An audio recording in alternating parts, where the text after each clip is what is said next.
You look around and you see artists creating the works that make your chest just ache because that's the art that you wish you could make. And I get it, believe me, I do. What's harder to see is our own evolution. None of us start out making masterpieces, some never will. But here's the thing, no one's asking you to. We're all puzzles, not the kind with edges pre sorted, but the ones dumped out of the box, a chaos of jagged pieces. Our struggles, our triumphs, the dreams that outgrow us, the reality that shrinks us back down. You don't solve a life. You just keep turning the pieces and seeing what clicks. Today's guest stands out from the crowd with his unique style, damn near perfect line work. But he has his own puzzle that is still in the process of being put together, so let's find out how he got here. I am your host, Jacob Johnson. This is the Myartisreal podcast, a narrative journey into the lives that shape art. Today's episode, Eric Pause. Right after the break. If you enjoy this show, head on over to myartisreal.com where you can purchase limited edition art prints that are made in collaboration with me and the artists featured on the show and other artist friends. When you purchase a print, you are not only supporting the show, but you're also supporting the artist and getting a really cool limited edition art print in the process. Thank you so much for listening, and back to the episode. Today's guest is Eric Pause, a painter from Ontario, Canada. Now, full disclosure, Pause is definitely not his real last name, but part of me really hoped it was. So Eric, tell me, where exactly in Canada did you grow up?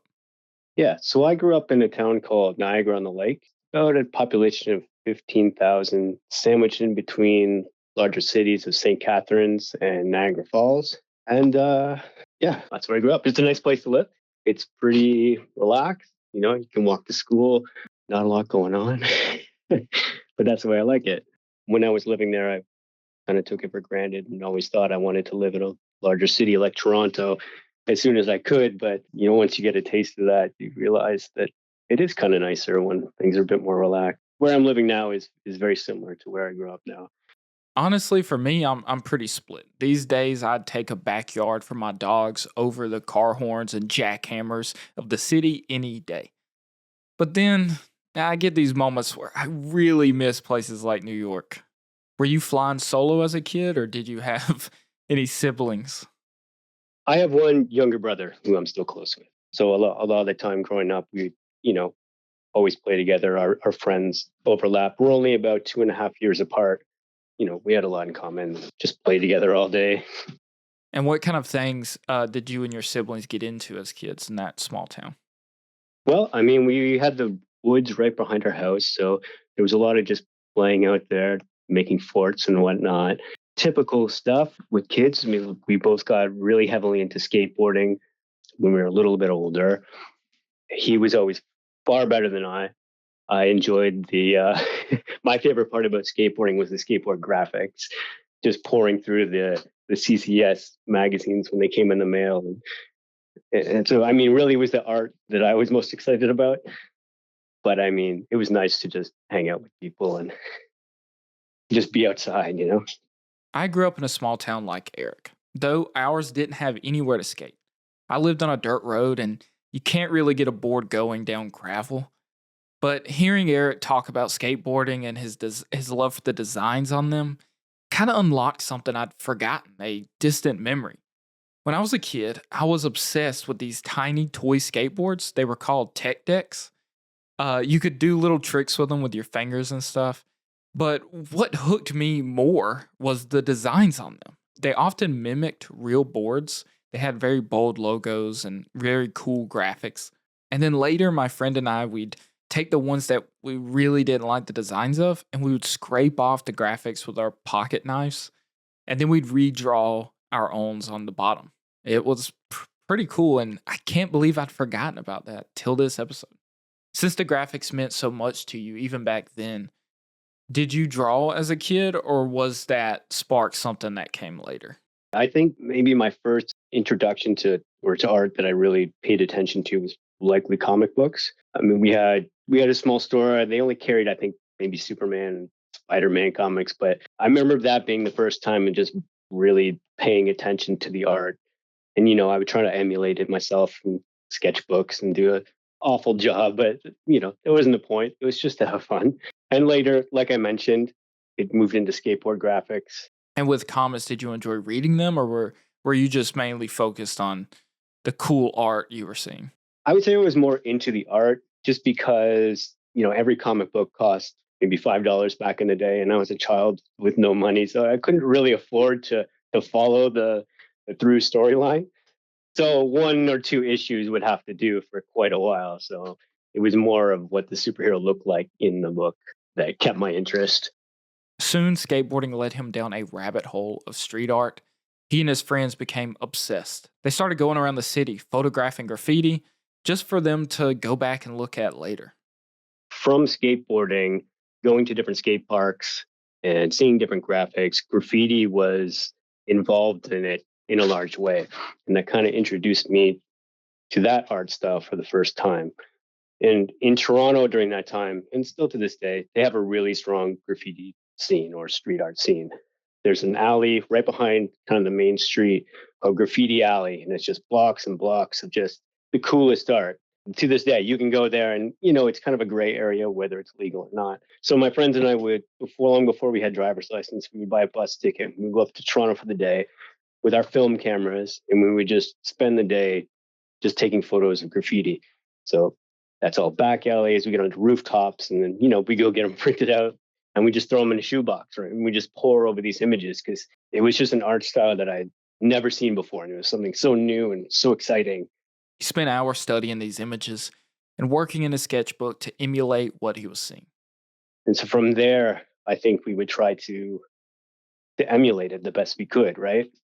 I mean, with our own style, of course, which was awful at the time, but it's definitely the first kind of art style that really got me excited about art. I had gone to, we would do class trips and stuff to Toronto or Ottawa to do the fine art museums as a kid, but like it was mostly hyper contemporary stuff and things that are kind of lost on a sixth grader. He and his buddies were more so in it for the art, not so much the adrenaline and law breaking. So they mostly stuck to areas where it was kind of understood to be fair game. How many of you actually were going around doing this? How many was in the friend group? There was probably 10 of us off and on, and that was, I kind of showed it to all my friends. My excitement about it got everyone else excited. And from there, like throughout high school, I mean, that was what we did. We would draw, we would go out, we would paint, try to emulate, and just we would play the game, and it was just so much fun. It was just about having fun with each other, just being excited about what other friends come up with and just trying to outdo each other. And it was great. And what finally got you out of the sketchbook and using the spray paint for real? I definitely kept it in my sketchbook for a long time. At first, it was just emulating exactly what I've seen, trying to copy it. And then it would evolve into, you pick your nickname and you would try to get better at drawing these letters, make it look like these artists would. And yeah, it just evolved from there. Eventually, we got spray paint, and spray paint is a completely different animal. It has a very large learning curve if you're used to just using pencils and markers on a piece of paper. But it's okay. We weren't trying to impress anyone. We were just having fun. They were just having fun, learning as they went. Do you remember the first time you tried using spray paint? What was the first time like? Yeah, I did. It turned out terribly, but but it was fun. And in Canada has a kind of a short window. I remember it was winter when we were trying to do it, and it was just too cold for the paint to stick to the wall, so it wouldn't dry. It would just it would just run off. This is awful. This went on for a long time, all the way up through high school. Then Eric met his friend Ken, and together they took these designs a step further. For years and years, that's just all we did. That was high school graffiti and making art. And in high school, I met my friend Ken, who I would later collab with quite a bit. He had a really interesting illustration style that very established already, even just being such a young kid in high school, because I was immediately drawn to what he was doing. And so I kind of introduced him. I said, like, look, like this is graffiti, right? And he was pretty excited about that. I was excited about what he's doing. So we ended up just working on a lot of like illustration stuff together, not for anyone, just, because it was fun. And from there, we actually, in addition to one other guy, we started a t-shirt company out of high school where we would just make t-shirt graphics. It was called Pause Designs, and that lasted for about a decade. Oh, so that's where the name Pause comes from. Okay. Okay, I should clarify that Pause is not my real last name. This is not some weird. This is not some like Bon Jovi situation. I don't have that kind of ego. But when it was just a word we decided on, it doesn't really mean anything. We just like the letters. When we had the t-shirt company, the three of us kind of just used Pause as our last name. Sort of like we were the Ramones or something like that, right? And so I just kind of kept it. When I switched to doing fine art, I just, all my socials were already Eric Paz. So, well, why not? Why start over? They had a lot of fun designing whatever they wanted and wearing it around. They definitely made some money, but it just wasn't enough to support all three of them. We just had a ton of fun with it, right? We got to make lots of stuff, and from there, we were really closely involved with the kind of music scene at the time. I mean, I always wanted to be a part of the music scene in some way. I have no musical talent. This was kind of my in to be part of it in some way, right? So, we would do T-shirts for them. We would do album covers, show posters, you name it, right? Just whatever we could to get to kind of be a part of it. As for his adult career, well, he hadn't figured that part out yet. He wasn't sure what he wanted to do. And art, it didn't even show up on his radar as something he could pursue full time. Maybe the T-shirt thing would have panned out, and that's kind of what I was banking on. But art in general wasn't something that I ever thought of a feasible life plan. It's just, unless you're kind of slinging merch or doing graphic design, something like that, but certainly not fine art by any means. So I don't know. I didn't really have it figured out, to be honest. They had gone to trade shows, sold some stuff online through MySpace and websites, and even did some design jobs. But in the end, it just wasn't sustainable. Yeah, I mean, I just kind of figured I would work whatever job I needed to, and I would do art on the side because I enjoyed it. And when did things change? When did you realize this isn't paying the bills? I need to figure something else out. Well, I would say that's probably when I moved to Alberta. So that was after high school when I was collabing with my friends on the t-shirt business. We had been doing it a long time. We had been having fun, but really, it was obvious that not only would it not transfer over into being full-time careers for all of us, it wasn't exactly what we imagined either. Making t-shirts and selling a business and running a business is not just making cool drawings all day, right? It's a very small part of it. And so I think we all learned that this wasn't really what we wanted in the first place anyway. So when I moved across the country with my now wife, I was working in marketing and design at a company there. All day I would do design for this company, whatever they needed. And that really pushed me to want to make art even more because all day I would spend it making things that I had no interest in making. And I would get home just, angry at myself, just have to make something I wanted to make, right? So the evenings were just spent drawing and painting and just, furiously like, "Ugh," just to get it out. I was like Eric. I had this little art page going and just assumed I'd figure out a way to make money at it. So I didn't go to college. I didn't want to spend all that time and money on a degree that I didn't really need for what I wanted to do or didn't want. Eric didn't go to college either. But despite that, he managed to land a pretty good design job. So, how did you get the job in the first place?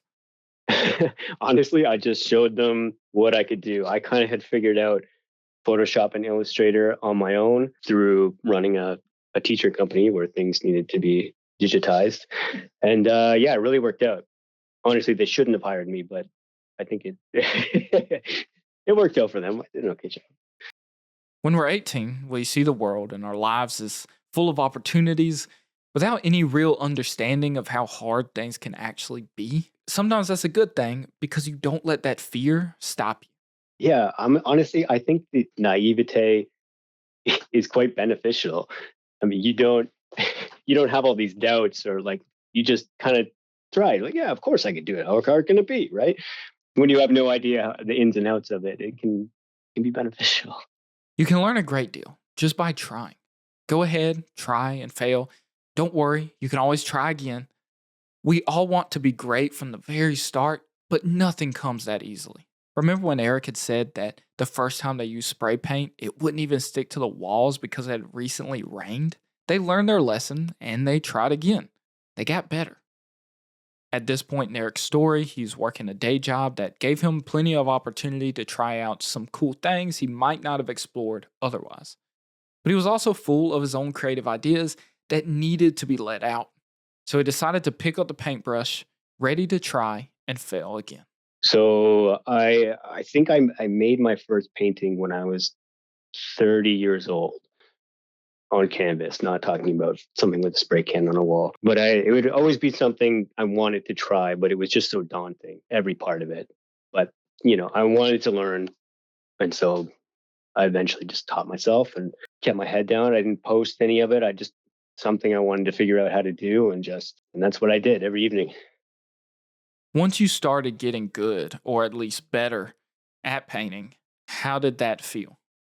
I mean, it felt really good. I don't know that it's ever felt that I've gotten good at painting, but I enjoy how difficult it is. I like the challenge, and I like that I can get across what I want to get across with the medium.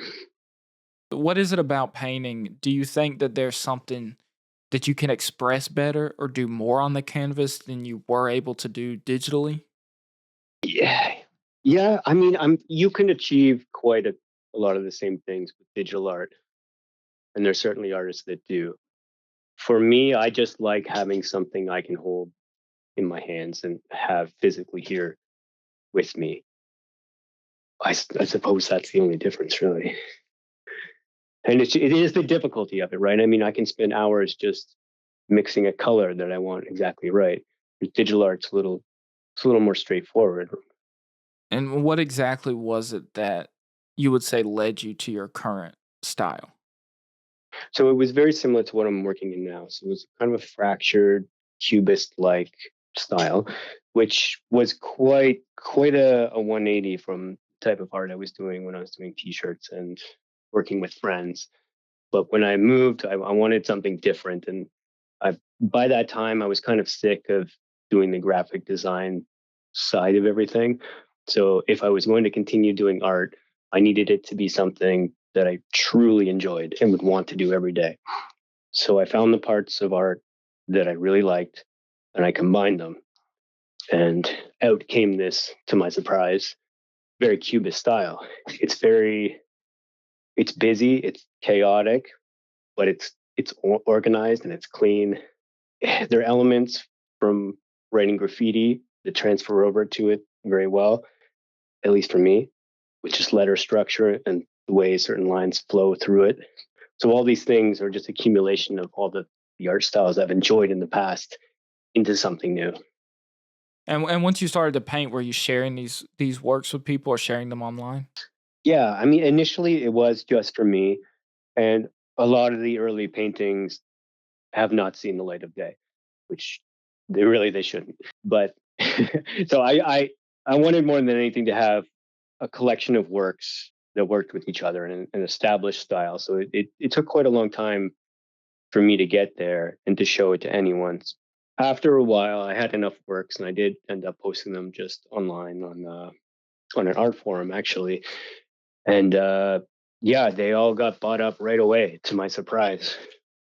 The art form he had started posting on is called the Urban Art Association. And it's amazing. It's a big, active community of collectors, and they fully get behind Eric and his painting style.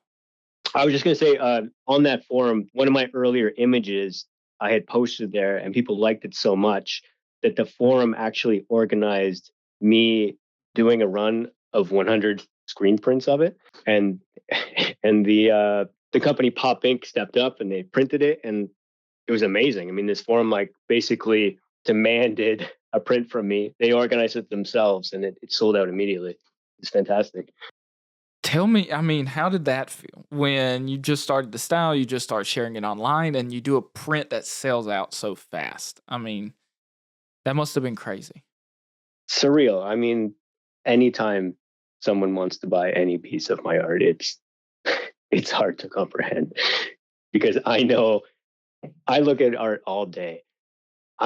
And to me, I don't feel like I'm at the level of any of these artists I like. I feel like $100 artist to this day.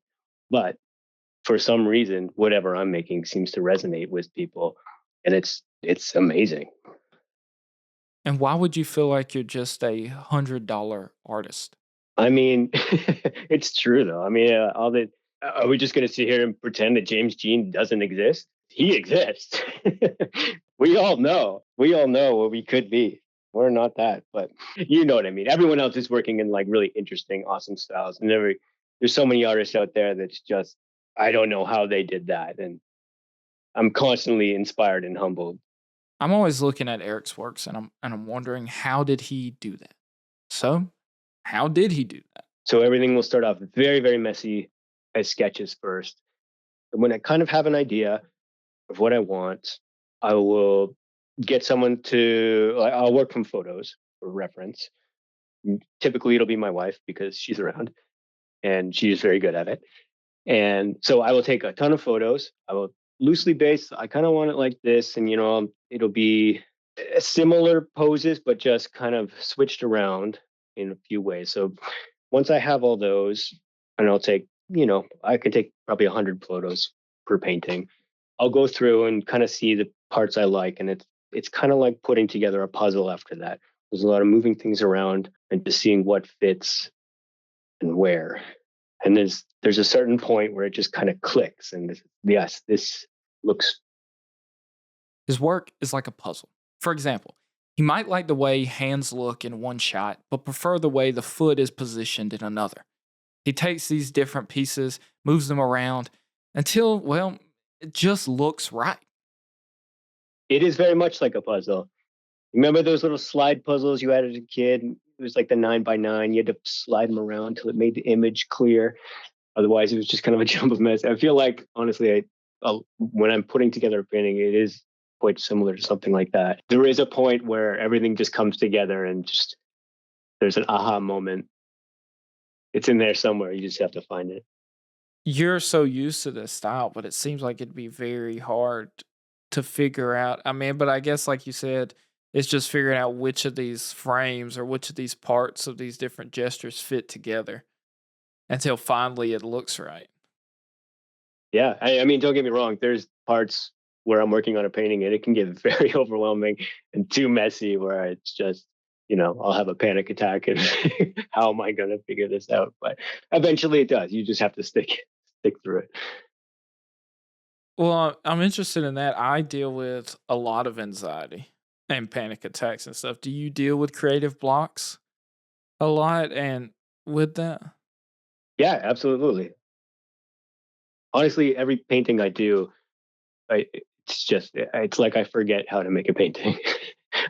I'm starting over. I know it's there, but like I get in deep, and it's just how did I do this last time? But you just have to stick with it. Just you need to trust that you know what you're doing, and just keep at it, and eventually it comes together. When you get overwhelmed like that, like you're working on a piece and things get real complicated, and you're like, where does this need to go? What? How do you kind of come through that? Do you just keep pushing forward, trying to figure it out, or Yeah, that's all I can do. I mean, it is pretty rare that I will just completely abandon a piece. But usually there is an idea that I feel very strongly about. It's just I don't know how to get there just yet. But I know if I keep trying, then I can get it to a place where I'm happy. And it's different every time. Sometimes a piece will come out really easily, and I can knock it out in like a day or two, and just have a very clear from beginning to end. This is exactly how it should be. Everything fits. And then other times I'm completely lost. I have no idea what I'm doing, and it's such a struggle. But eventually, you will get there. You just need to not give up. We all want to find our style. Some artists discover it quickly, like his friend Ken, who had discovered it in high school. Others, like Eric, take much longer, but eventually you will find it. I don't know. The part I like about the most about my work is that it looks like my work and it doesn't look like anyone else's work. I guess, right? There is, yes, there are elements of cubism to it, but I feel like I've kind of made my own path, and it's pretty recognizable. I mean, that's my favorite part about my favorite artist. That they don't look like other artists. They look like they found their niche and they're doing amazing things with it. So to me, that's the most important thing about my work, is trying to get far away from what everyone else is doing. Eric makes art that he believes in. His style isn't just a puzzle in its composition, but a puzzle made up of influences from years of studying graffiti to making graphic design. It's clear people love his work. Since releasing that first art print and seeing it sell out, he has continued to paint and sell his works all these years later. But let's not forget, he did all of this without a degree. Just like they had used the internet to get their t shirts out there, he'd done the same with his art, building a dedicated base of collectors along the way. Back in the day, you would need an MFA just to get a gallery to look at you. Now, you don't even need the gallery. I mean, it's funny, right? 20 years ago, you needed a framed diploma and a critic's blessing. Now, you just need an idea, a way to say, what I'm feeling matters, even if your voice shakes. You try and fail, you try again until those pieces lock into place. It might not be perfect, but it's your art. Thank you so much for listening to yet another episode of the show. I can't believe how many of you, email and comment about the episodes and how they inspire you. That it means the world to me. It makes me feel like what I'm doing matters. It feels like I've started to find pieces to my puzzle and put them together in the right way. And I can't thank you enough for supporting the show by listening and giving me the motivation to keep making it and improve it every way I can. If you love the show that much and want to see it grow even further, please consider going to the website myartisreal.com and purchasing one of the original artworks or one of our print releases we have on there. That helps support me and support the artists as well, and you get some cool art along the way. Thank you so much for listening, and I'll see you in the next episode.